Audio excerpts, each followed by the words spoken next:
Di sini saya akan menjelaskan tentang pengertian subnetting. Subnetting mengurangi kepadatan jaringan, tingkatkan keamanan jaringan, meningkatkan kinerja dan kecepatan jaringan, kontrol pertumbuhan jaringan, kemudahan administrasi. Subnetting memungkinkan suatu organisasi untuk menambahkan subjaringan tanpa perlu memperoleh nomor jaringan baru melalui penyediaan layanan internet atau ISP. Subnetting membantu mengurangi lalu lintas jaringan dan menyembunyikan kerumitan jaringan. Subnetting sangat penting ketika nomor jaringan tunggal harus dialokasikan melalui banyak segmen dari jaringan area lokal atau LAN. Subnet awalnya dirancang untuk mengatasi kekurangan alamat IP melalui internet. Teknik ini bisa memecah network terlalu besar dan ribet menjadi network kecil-kecil dengan nama baru yang lebih mudah diatur. Subnetting ini sayangnya tidak bisa asal digunakan. Subnetting hanya cocok untuk dilakukan pada IP address kelas tertentu. Demikian pengertian dari subnetting dari saya. Di sini saya akan menjelaskan mengenai fungsi subnetting. Ada beberapa fungsi subnetting, di antara lain meningkatkan kinerja dan kecepatan jaringan. Itu satu paket siaran mengirimkan informasi yang menjangkau setiap perangkat yang terhubung ke jaringan itu, karena setiap perangkat memiliki masuk ke jaringan. Namun, sejumlah besar titik masuk dapat berdampak negatif terhadap kinerja pengalihan perangkat internet serta kinerja jaringan Anda secara keseluruhan. Kedua, mengurangi kepadatan jaringan. Subnetting memastikan bahwa trafik yang ditujukan untuk perangkat dalam subnet tetap berada di situ, yang mengurangi keleletan. Melalui penempatan subnet yang strategis, Anda dapat membantu mengurangi beban jaringan dan lalu lintas rute yang lebih efisien. 3. Tingkatkan keamanan jaringan. Anda mungkin berpikir, bagaimana perangkat di jaringan saya aman?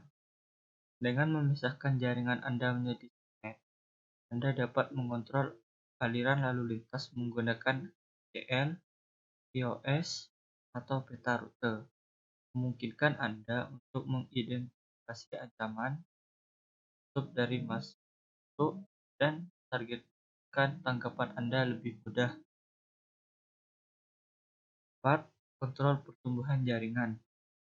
Ketika Anda merencanakan dan merancang jaringan, yang perlu dipertimbangkan adalah ukuran. Salah satu manfaat utama subnet adalah memungkinkan Anda mengontrol jaringan Anda. Anda dapat menggunakan rumus host populer untuk menentukan ukuran jaringan Anda.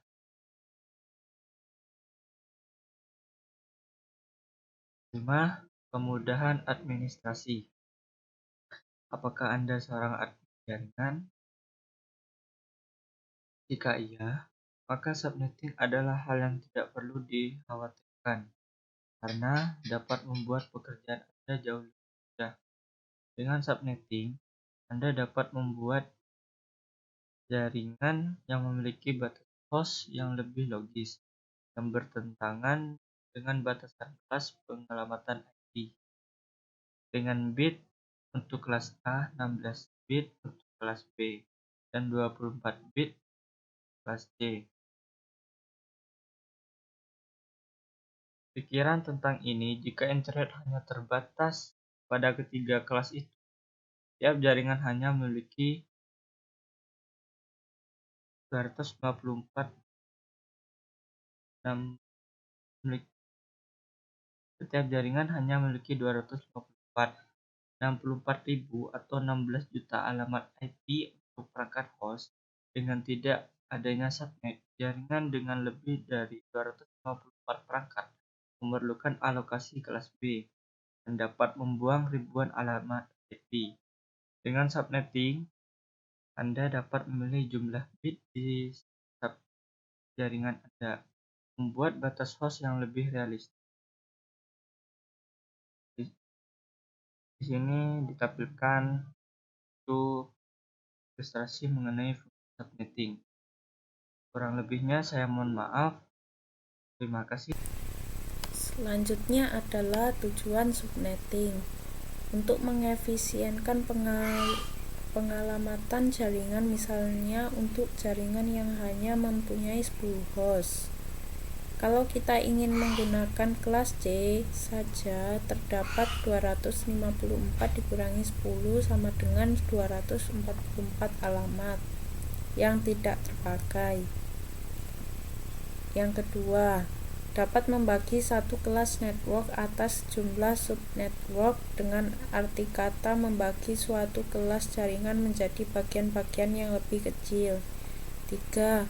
Untuk mengatasi masalah perbedaan antara hardware dengan topologi fisik jaringan. 4.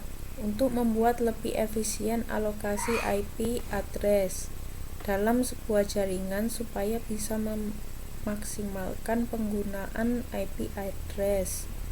5. Untuk meningkatkan keamanan dan mengurangi terjadinya kongesti akibat terlalu banyak host dalam suatu jaringan. 6. Untuk mengatasi masalah perbedaan hardware dan media fisik yang digunakan dalam suatu network. Di sini saya akan menjelaskan mengenai konsep subnetting. Apa sih itu subnetting dan kenapa kita harus melakukan subnetting? Jawabannya ada pada gambar di samping. Kita menggunakan analogi sebuah jalan. Misal, Jalan Gatot Subroto terdiri dari beberapa rumah yang bernomor rumah 1 sampai dengan 8. Pada nomor rumah 8 merupakan ketua RT yang berfungsi untuk mengirimkan informasi kepada masyarakat yang ada pada lingkungan tersebut. Jika setiap tahunnya rumah yang ada pada Jalan Gatot Subroto bertambah, yang terjadi yaitu sebuah kemacetan. Dan untuk menghalangi kemacetan tersebut, kita harus membagi Jalan Gatot Subroto menjadi sebuah gang-gang yang terdiri dari rumah dan nomor rumahnya sendiri, juga ketua RT-nya sendiri. Nah, konsep seperti itulah yang merupakan konsep subnetting, di mana kita memecah sebuah jaringan besar menjadi jaringan yang lebih kecil. Misalnya lagi ada sebuah perusahaan ingin membagi kerja menjadi 3 divisi. Setiap divisi terdiri dari 15 komputer atau host. Hal tersebut digunakan untuk meminimalisir atau mengoptimalisasi kerja jaringan. Kita kembali pada analogi Jalan Gatot Subroto. Jalan Gatot Subroto itu merupakan network address, dan nomor rumah yang ada pada Jalan Gatot Subroto merupakan host address-nya. Ketua RT-nya yaitu merupakan broadcast address. Dan kita akan menggunakan analogi Jalan Gatot Subroto yang sudah dibagi menjadi beberapa gang. Nah, gang tersebut merupakan subnet, dan setiap gang memiliki host address sendiri-sendiri atau nomor rumah sendiri-sendiri, dan juga broadcast address sendiri atau ketua RT sendiri. Sekian penjelasan mengenai konsep subnetting. Terima kasih. Di sini saya akan menjelaskan mengenai subnetting IP address kelas A. Pada umumnya, IP address kelas A terdiri dari 8 bit untuk network ID dan sisanya 24 bit digunakan untuk host ID, sehingga IP address kelas A digunakan untuk jaringan dengan jumlah host yang sangat besar. Pada bit pertama, berikan 0 sampai dengan 127. Bits kedua sampai bits ke-8 merupakan sebuah network indivier. Ini contoh tabel dari IP address kelas A. Sekian penjelasan dari subnetting IP address kelas A. Terima kasih. Subnetting kelas B. IP address atau Internet Protocol Address adalah salah satu protokol jaringan berupa alamat komputer yang bertujuan untuk mengakses konten yang ada di dalam jaringan internet. Fungsi IP address adalah sebagai alamat ketika melakukan transmisi data antara host di dalam jaringan internet. Di dalam jaringan komputer, IP address yang dimiliki tiap host yang terhubung haruslah berbeda-beda. Jadi, jika di dalam sebuah jaringan komputer terhubung dua buah komputer, maka kedua komputer itu memiliki alamatnya masing-masing. Berikut ini adalah tabel subnetting kelas B.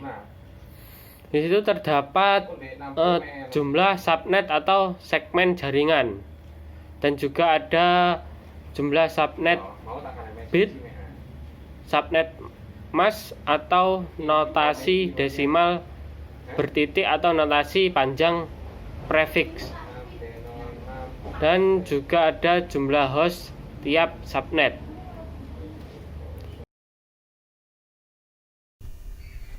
Baik, di sini saya akan menjelaskan tentang subnetting IP address kelas C. Di sini saya mempunyai contoh IP address 192.168.1.52 dengan prefix /28.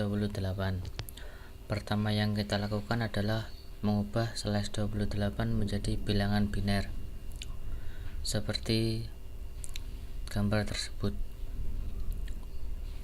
Dikarenakan /28, maka angka satunya sebanyak 28 dan sisanya 4 ditulis dengan 0.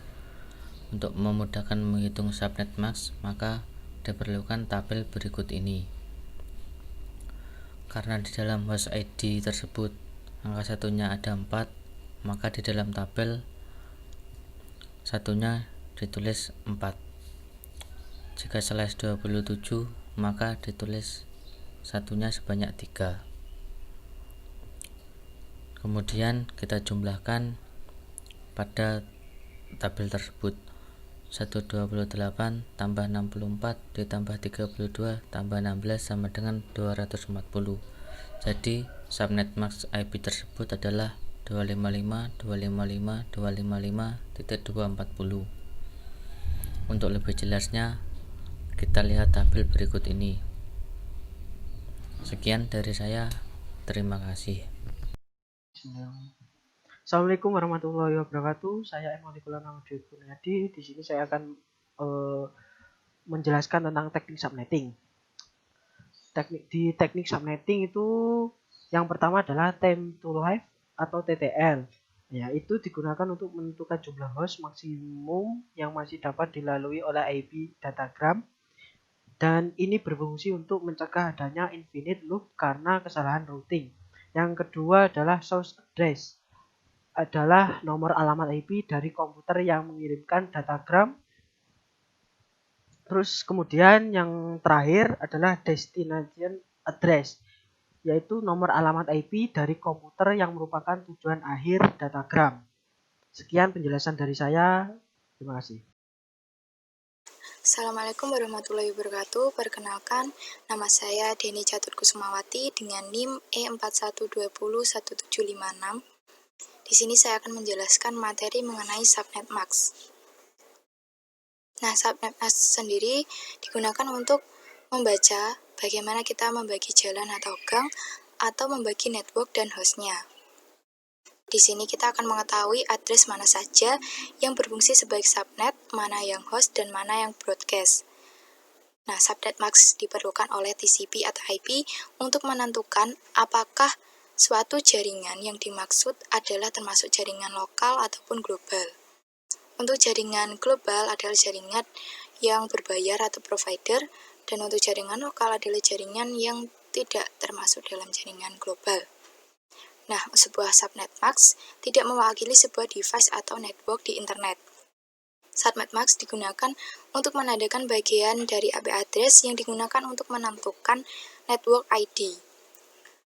Nah, kita dapat langsung dengan mudah mengenali subnet mask karena oktet pertama pastilah 225, oleh karena itu oktet 225 bukanlah oktet yang valid untuk IP address kelas.